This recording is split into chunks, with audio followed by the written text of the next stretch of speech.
એ દાવો ક્યાંક ને ક્યાંક ઓડિયોમાં થઈ રહ્યો છે કે ખેડૂતોને દાગ લગાડ્યો અને પેકેટ આપી દેવામાં આવ્યા અને આ બધું શું છે, શું કહેવું છે એના વિશે?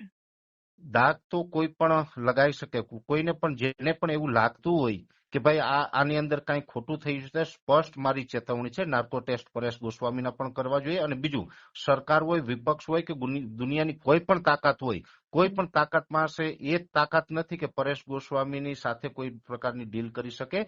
પરેશ ગોસ્વામી સ્પષ્ટ છે અને નાર્કો ટેસ્ટ કરાવવા સુધીની આપણી ચેલેન્જ છે. આવો એક વખત થઈ જાય એટલે ખબર પડી જાય બધાને.